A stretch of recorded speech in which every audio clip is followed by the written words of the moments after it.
We all are actually good at a couple of things. Spend all your time trying to figure out what you're good at. And if God forbid one of those things is something you actually like too, you're off to the races. So I think people are audacious with their time. They're fancy before they're fancy. So everything's worth your time when you're at zero. It sounds crass, like never expect anything from anyone. But I almost want to find new ways to say it, just to help people understand it is the great gift of life. Top 10, I got a top 10. Got my motivation high for my top 10. Gotta learn from the wise women and men. All my life, like 9 and 9. For my top 10, top 10, 9 and 9. This one's for my top 10. Need motivation? Watch a top 10 with Believe Nation. Hey, it's Evan Carmichael, and this channel was created to help you overcome the #1 challenge that is holding you back, a lack of belief in yourself. You watch these videos because you know there's something more inside you too. You have Michael Jordan level talent at something. So get ready to find happiness, figure out what you're good at, and do things your way with Gary Vaynerchuk and my take on his top 10 rules of success to give you the confidence, motivation, and belief that you need. Enjoy. Okay, let's kick it off with rule #1, find happiness. For me, happiness is being able to do what you want to do at all times. So not conforming, like not pandering, yeah. Just being able to do what you want to do. I mean, who wouldn't want that? And I think that is one of the great things about entrepreneurship. The cost of that is you're always 1 second away from dying, right? Entrepreneurship is scary. Like 1 second you're top of the world, next thing, like there is nobody behind you. You're the last line. It's like fighting a war, just you. You're the last. This is the castle, you. Everybody's been fighting, you. So that's lonely, that's scary, but you get to define it. You get to tell what where they positioned and how they should fight it. And so I love that feeling. I love being in that place. Loving what you do is so people hear that and it's, even when I was a kid, I was like, the boat, it's very fluffy, but it's very true. Like being happy in what you do, and whether that's making $45,000 a year or $4 million a year, if you really love it and you're really doing what you want to be doing, that's a very, very good place to be. You're just going to be happy. Rule #2, figure out what you're good at. We all are actually good at a couple of things. Spend all your time trying to figure out what you're good at. And if God forbid one of those things is something you actually like too, you're off to the races. Yeah. And in 2019, when you can make a podcast or an Instagram account or a Shopify store around Dragon Ball Z and make $73,000 a year doing that, that's real. What I just said is real. That's crazy. That if you go pot committed, you have a job that you don't like, paying college debt that you're pissed about, but instead of coming home and having a beer and watching Netflix and playing Fortnite to escape, I get it. You want to escape, I get it. What I'm saying is just take a step back. Listen to me for a second. Come home and start building your Dragon Ball Z eBay account by buying on Craigslist and flipping it. Start a podcast and go Dragon Ball Z episode 1. Here we are. Start an Instagram account around Dragon Ball Z. Build. If you did that around somewhere 12 years ago, loved Black Panther. Somebody did. It was a rare comic book. It wasn't the biggest of the world, but somebody loved it. But they didn't think that they could build a business about Black Panther. What they didn't know was 10 years later, Black Panther was gonna be made a feature film that was gonna completely penetrate culture. If she or he had a podcast and an Instagram account that really was the nichiest of niche Black Panther fans, which made no sense 10 years ago, but it had its 43,000 people that f***ed with Black Panther. When that movie came out and had that huge marketing budget, that would have gotten $50,000 to market the f*** out of that movie on his Instagram, Snapchat, Facebook, Twitter, podcast, blog. And that same person right now is still sitting in their cubicle making $79,000 a year, hating life. I'm fascinated by that. Rule #3, do things your way. I'm wondering, for many people graduating, moving to new cities, what sort of advice do you have for building your community and the right people around you? Being self-aware. Like if you're an extrovert, it's a layup. Like just go outside and say what's up. But if you're introverted, put in real work to create safe places to meet people, spend a lot of time networking with people that you feel safe with, finding people to introduce you to in those markets. I really think all of this is one big game of self-awareness, and if you're introverted your whole life, at 22 moving to a new city is not when you miraculously become a social butterfly. So you need to lean into who you are, and what you can do is spend a lot of time doing homework of people that you knew from a year older than you that are in that town, or a friend that has a cousin in that town, and feel comfortable in your process. But the ROI is always people. So meet as many people as possible in that new place, but do it your way, not my way or the way that it's supposed to do. Do it your way. Rule number 4, redefine success. You should always be doing what you want. And even if nobody responds to it, like you should just. You don't know yet. Not at first. Like, to your point, if you do something for a year and a half and nobody gives a f, now you're delusional. Yeah. But notice that I'm giving you an answer based on where you're at now. If you don't have a podcast yet, you should start with what you love. Because the only way you're gonna do something hard enough is if you love it. You know? So you start with something you love, you do it for a year, you feel it out, and you know, if you're now into year 2 and nobody still is, now it's, you know, people always, the hardest question to ask is when should you double down on staying the course and persevering, or when should you bail and shut it down? You never really, like I can never answer that question. There's too much I need to know to answer that question, but in the beginning point, it's very easy for me to answer. Do something you love, because if you're doing something you think will do well, you're now already in a place where it's gonna be hard for you to make the content. You're not passionate about it. You got so many other you're gonna choose what else is better or easier. Like, you know, it's hard to get going around something you don't feel great about. You're just doing it for what? For the listens, for the subscribes, for what? I mean, I'm so passionately trying to get people to realize happy is better than money. I'm passionate about this. I'm passionate about this. It's a very important conversation that we have to. If we wanna really, really, really change, we have to redefine what success looks like. It is just not how many subscribers you have. It is not how much money you make. It's just not. Also, if you want to have more motivation, self-love, and confidence, check out my 254 series. They're free. The link to join are in the description below. My ability to only be comfortable in massive chaos has been my biggest asset as an entrepreneur. Like, I would never take a f***ing note. Like, that scares the piss out of me what these 3 people are doing right now. In a success world, please understand that success is happiness, not net dollars in. I really think mindset is everything, and so you've got to really decide, are you gonna be positive about things or negative about things? Rule number 5, know what you're looking for. I'm obsessed with perspective. Like, I genuinely believe you find what you're looking for. If you are looking for bad right now, it's a piece of cake. If you're looking for good right now, it's a piece of cake. I'm just asking you, what the f*** are you looking for? Like, please, it's just a very simple question. Like, and by the way, I hate, in a lot of ways, I hate the way I talk because it's super simple. And I'm sitting right now thinking about the kid who's listening to this, and she or he is in her room right now, earpods in, listening to this, and they're miserable because their dad's an alcoholic or their mom's this, or like real shit, you know, like tough stuff. And they're like, ugh, it's so, like, f*** you. It's not that simple, yet it is. Like, you know, one thing I don't do well is talk about my problems, which manifests in many ways. It manifests in being taken for granted in my real life and in my collective life, my outward life. And I got problems. I got lots of problems, real ones. I grew up with lots of this stuff, like lots and lots and lots of stuff. I just am not capable of going into it. Like, I don't get going. Like, I can't get there. And so one of the things that I try to remind kids, I'm like, take me out of the equation. Like, don't even use me when I'm saying these things for you.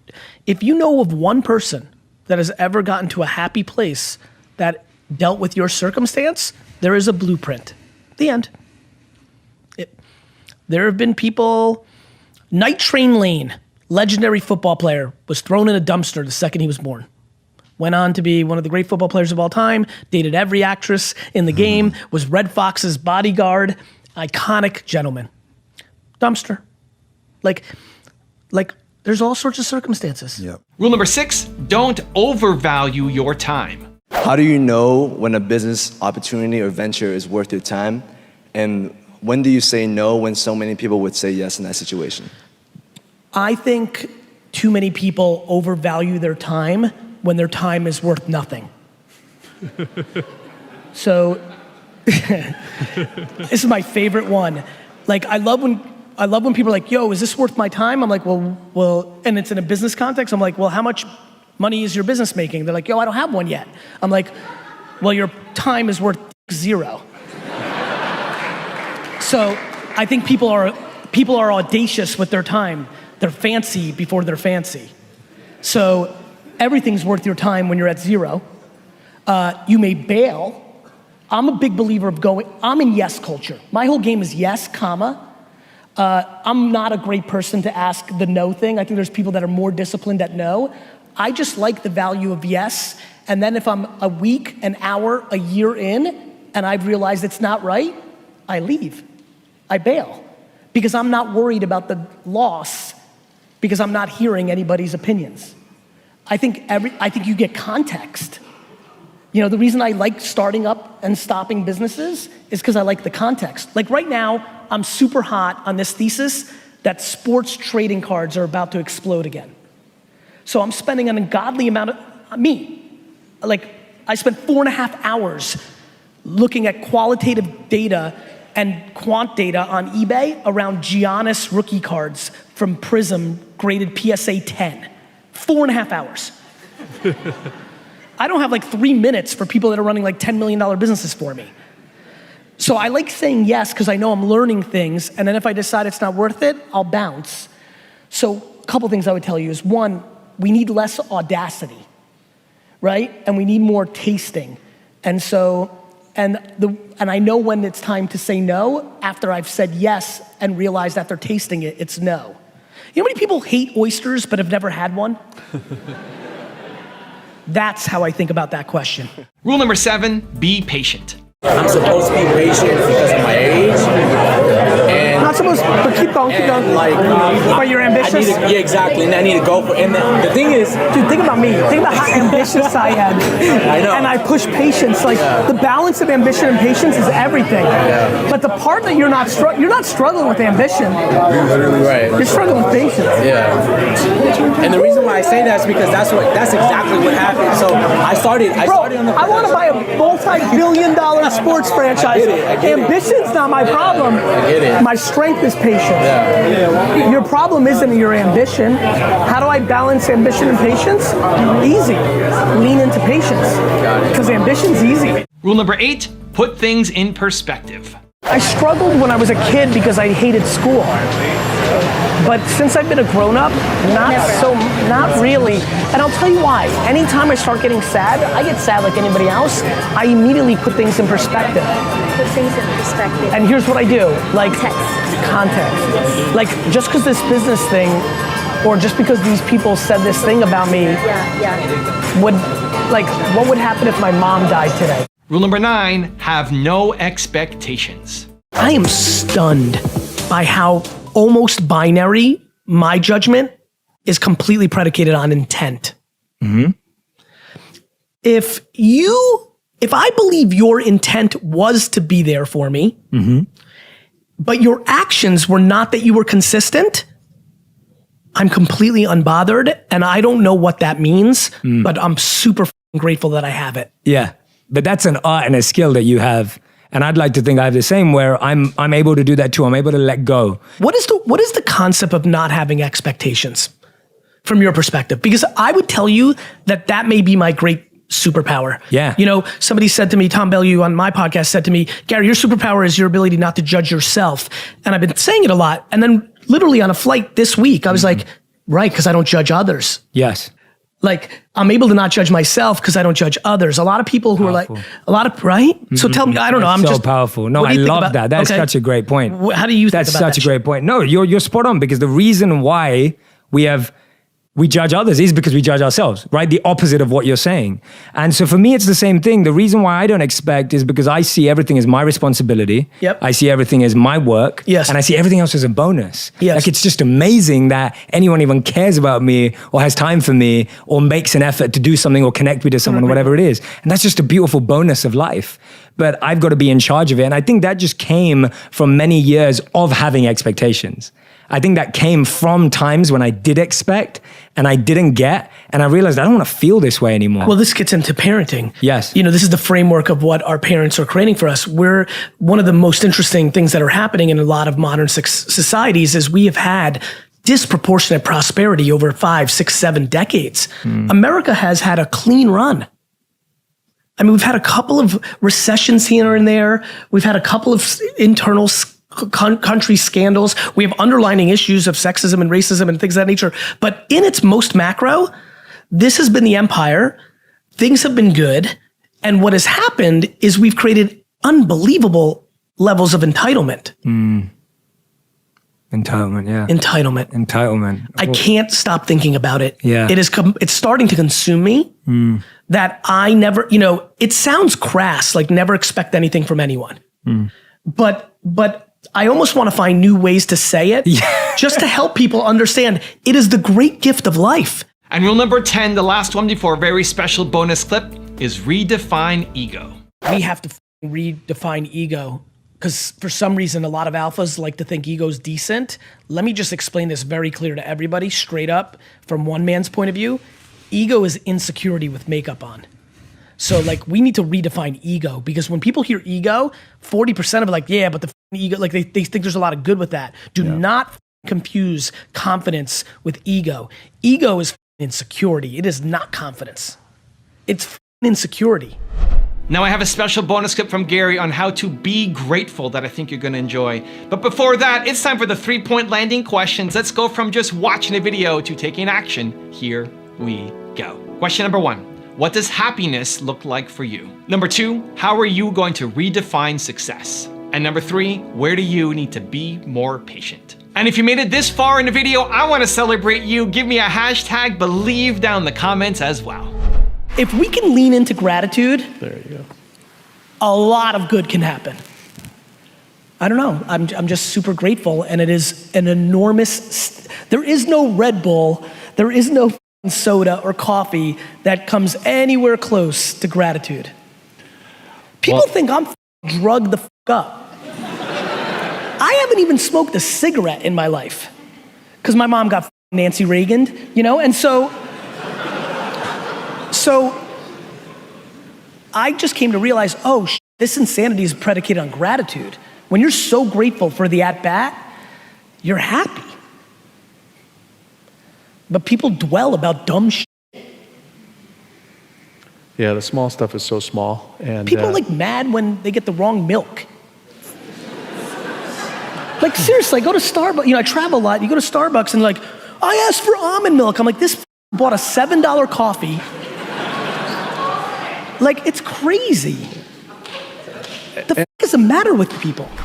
Evan, thank you so much for having a couple seconds and being able to tell the Believe Nation a little bit about Empathy Wines. It means a lot to me that you would take this valuable real estate and time on your channel to give me some love. It means a lot. It's just good karma points, and so you're awesome. Thank you. Believe Nation, if you're into wine at all, go to empathywines.com. My whole career's work was poured into producing a wine that rivaled $40 to $60 wine for $20 a bottle. I'm just super excited about this subscription-based wine business.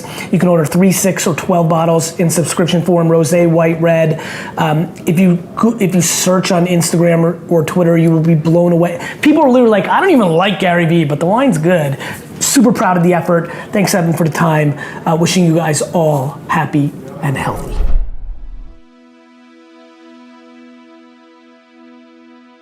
If you want to know how Gary Vee finds his motivation, check out the video right there next to me. I think you'll enjoy it. Continue to believe, and I'll see you there.